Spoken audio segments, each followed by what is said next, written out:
Hello, I'd like to welcome you into our Every Heart Stories Heart Talk. With us today, we do have Buck Bedia. Hey, Buck, how are you doing today? I'm doing well. Thank you for having me. I was in a point in my life where things were going really well. I was 34 years old. Okay. Um, I had done 8 years in the Navy. I left home when I was 18. I turned 19 in boot camp. And after the Navy, I did 8 years. I went to college. I went to Texas Southern University in Houston, and I learned. I got into space.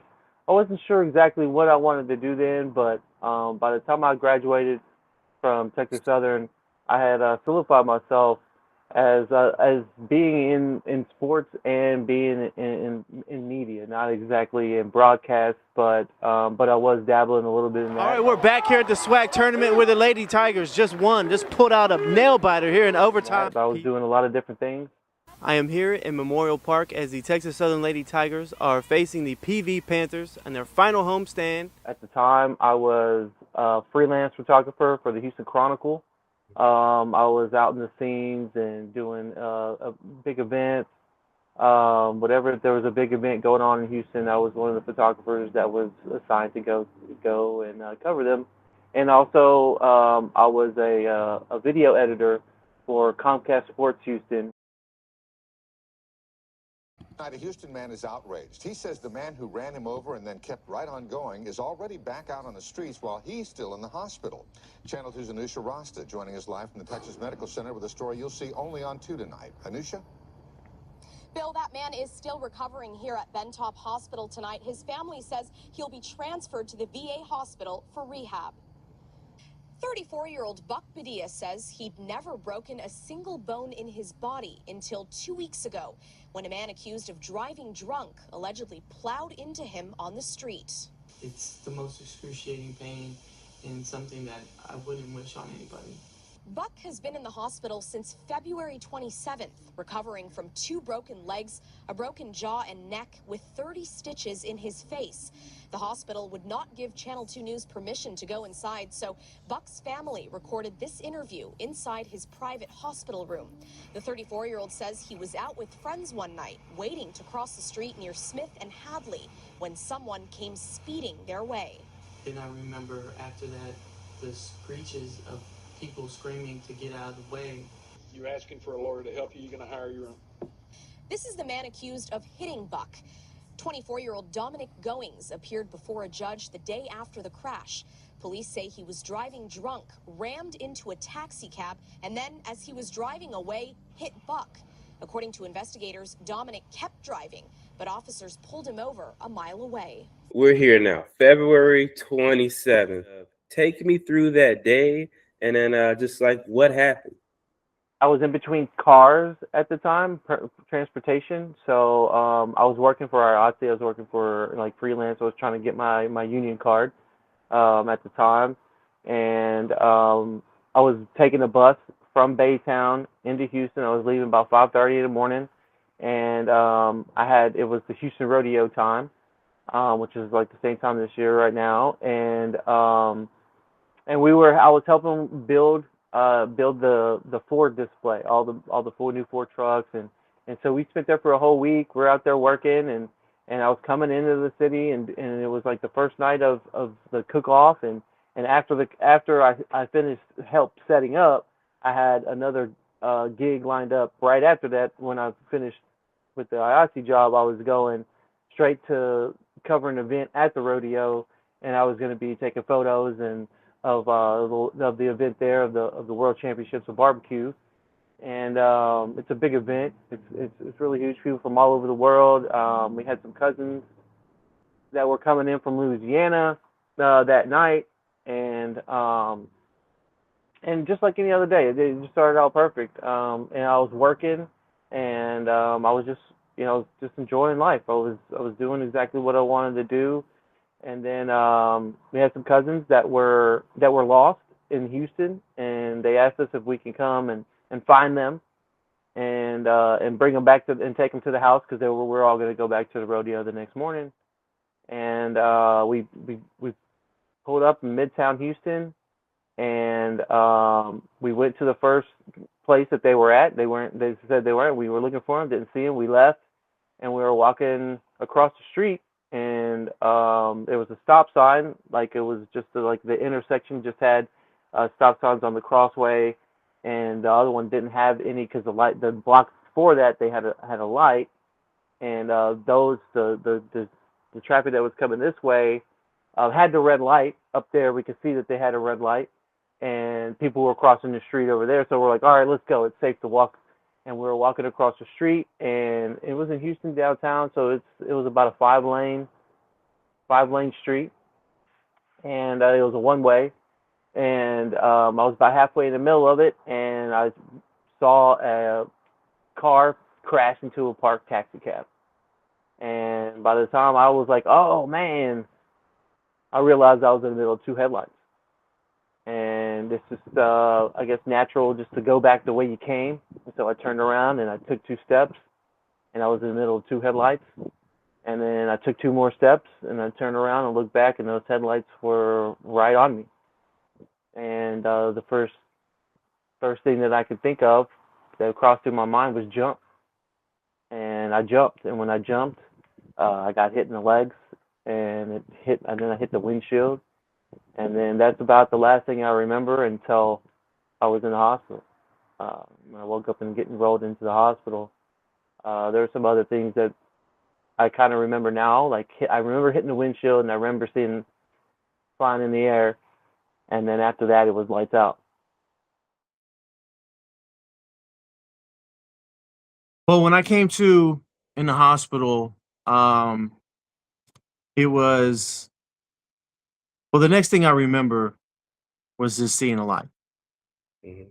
You go into a sound stage and it's completely pitch black, and there's just a light bulb on a string, and you just turn on the light and just throw it, and this light is just dancing all around, and I noticed it, and then I noticed uh I wasn't alone. I felt like I wasn't alone, and I felt like two energies, felt two separate energies that was right there in front of me, and I can tell that they were.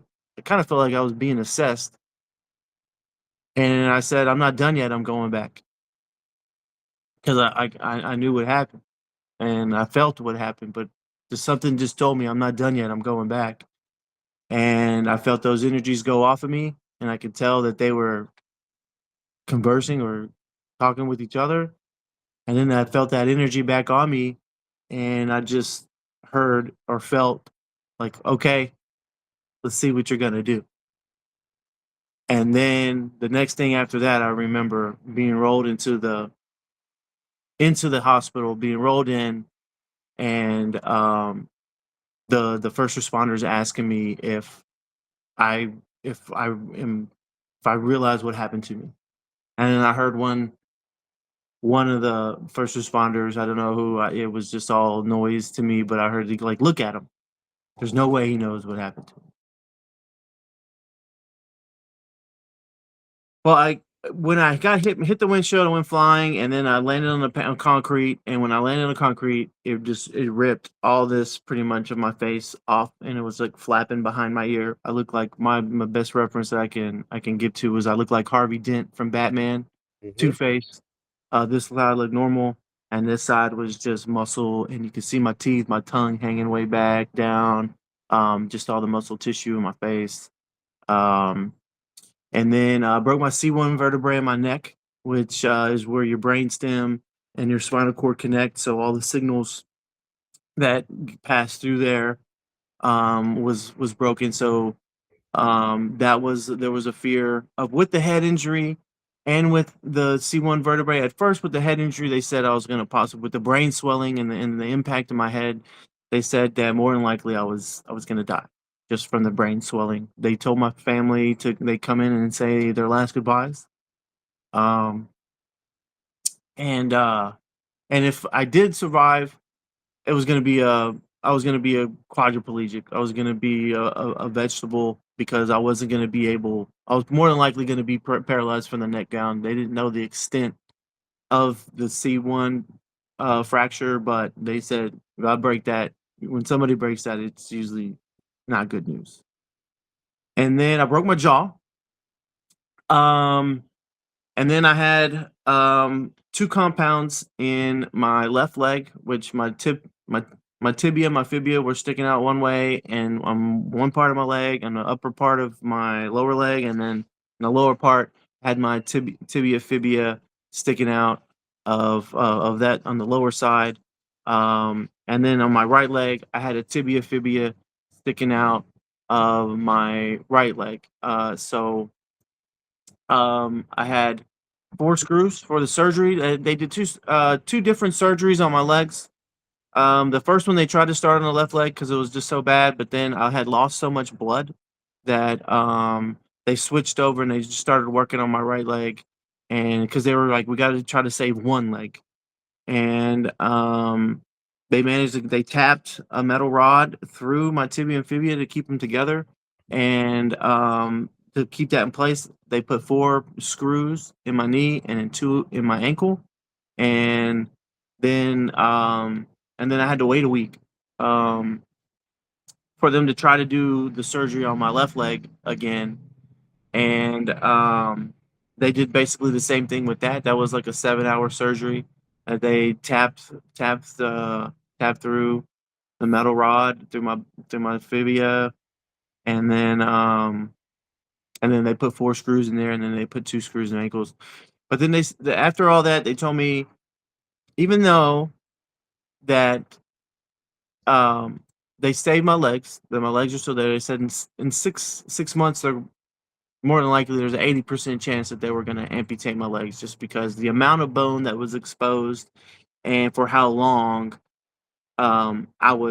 it was exposed for. They said the infection was gonna get my legs, and they were gonna more than likely amputate. And they said 18 months I'll be learning to walk with prosthetic leg. Mm. I saw that your family kept saying that Buck is a fighter. Buck is a fighter.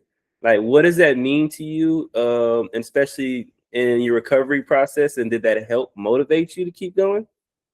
Yeah, I'm kind of one of those people that if you can tell me I can't do something or something negative is going to happen, I'm going to try my hardest to reverse that outcome or that belief. When the doctors told me that they were going to amputate and because of infection, my mind was like, well, you know the human body, but you don't know the human spirit. You don't know who I am or where I've been, and people come in and out, but I'm not one of these other people. I'm just determined to if you yeah, like I'm a fighter, and that they say, but it's just I just refuse to give up.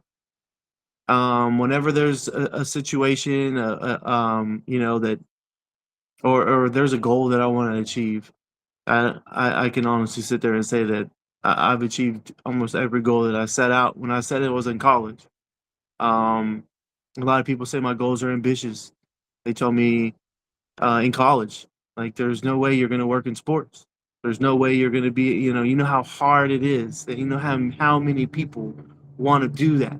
And I was like, well, that's great. Well, they're not me, and they're not gonna, I'm gonna figure out my way to get in. And I did before, and miraculously I was able to do it again whenever I got back.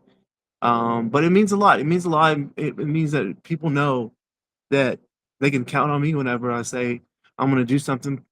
And they don't have that doubt. And it's just a lot. It was a lot of love and a lot of support from a lot of different people. And I owe so many people my thanks and my gratitude, and hopefully one day I'll be able to see everybody face to face and tell them thank you for all their love and support. I knew the recovery, a lot of things that were set on my plate was things that I knew what I can take care of and that I can handle. Um, and like one of my goals, and I got to do it. I did it a couple times. I did it twice. Is I ran 2 5Ks afterwards, and those were kind of the things. I didn't run. I'm not breaking PRs. I'm never gonna do that again. I understand that, but I completed it. I finished these little 5K little fun runs and just being out there and like doing things like that really just shows like how far I've come, Mhm. even though you know uh, we all suffer.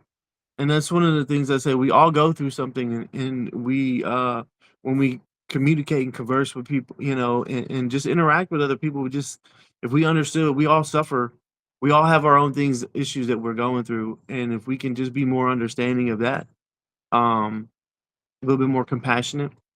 One of the things that drove and motivated me was because in the beginning I thought I was a little arrogant. I used to sit there and say, "Like, look what happened. I survived this," and you know. But the thing is that I'm not the first person to get hit by a car and survive and be able to walk again and do that. And it took a lot for me to understand and realize that like ever since people have been writing animals or that other people have been getting ran over by these things and people survived and they lived and and that was one of the things of motivating factors is like I can survive too and I can be and I'm going to I was talking to my dad today about it and he asked me, he's like, did you ever think you were going to quit? And I was like, honestly, I never had that in my mind. That never crossed my mind that I wasn't gonna be able to recover to the point, and that was one of my goals was to recover to a point where nobody can tell that I was ever injured at all, and it's a curse and a blessing. I say at the time, and now, but it gives me a chance to tell my story. I think when we talked to Leon, he was he was cracking on me. He's like, "Why you got those knee pads? You're so young," and da da da. And then I started telling my story, and he was like, "Oh wow." He was like, "You need to talk to Cal." And and I would go in the gym and I would be sitting there bawling my eyes out, of so it's hard, but um it came to the point where people were walking up to me crying, bawling their eyes out, watching me, telling me that they don't have an excuse and how much of an inspiration I am. And when people stop and talk to me, I talk to them and I tell them, it's I gotta share this story and I I feel like it's helpful to a lot of people whenever they hear my story and and they see that I didn't give up. I didn't make excuses. We can make excuses for anything to do not do something.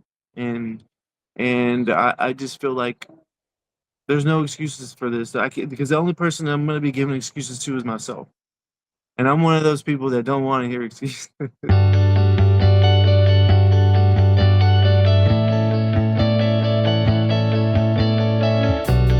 When it comes to thinking about quitting, I just didn't do it. I just didn't have that thought in my head, and there's a way. There's a way. When I was bedridden for 7 months. I had to move back in with my mom, and she worked too. She had to be somewhere. She couldn't take me to rehab every day. She couldn't, even though you want to. Some people, there's a lot of things that they want to do, but sometimes they can't. Mhm. And so I had to figure out a way to get a car because at the time when I got hit, I didn't have a car at the time. So the first thing I did was save up what money I had and get it together and I got a car, and so I can take myself to these places. But it took a lot. It took a lot of being bedridden.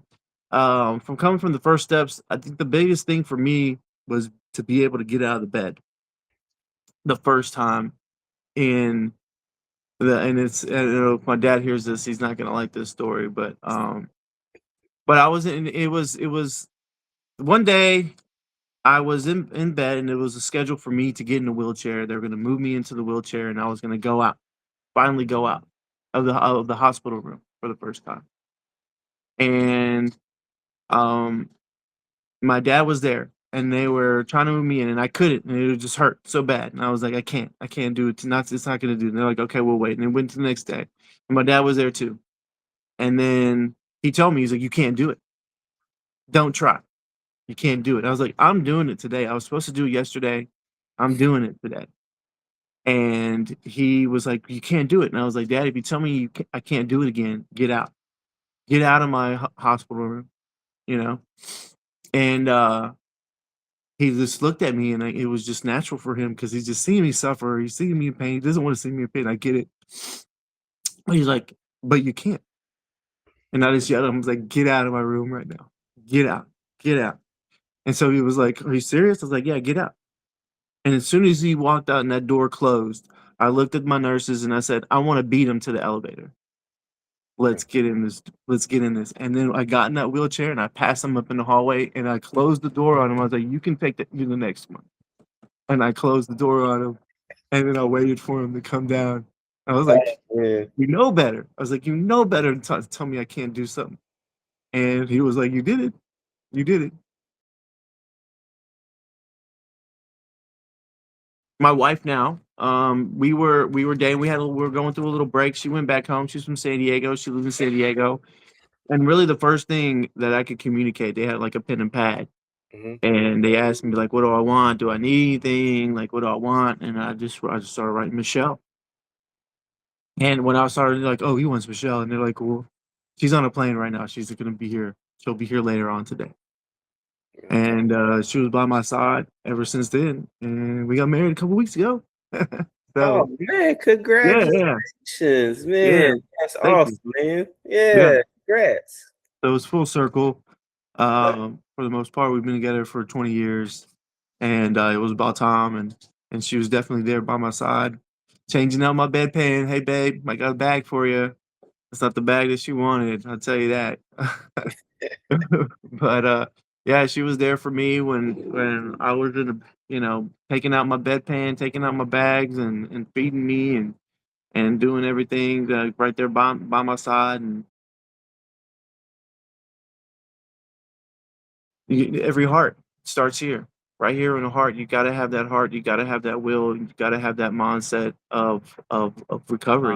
I think everybody has a story, and I think every heart does have a story, and we all go through something. The more we listen, the better the world will be. Just want to thank you, Buck, for taking the time to speak with us here on Heart Talks. It's been an amazing talk. I look forward to keeping up with you. Congratulations again on the wedding. Thank you. All right, thank you very much, Calvin. I really appreciate you giving me the opportunity to share my story.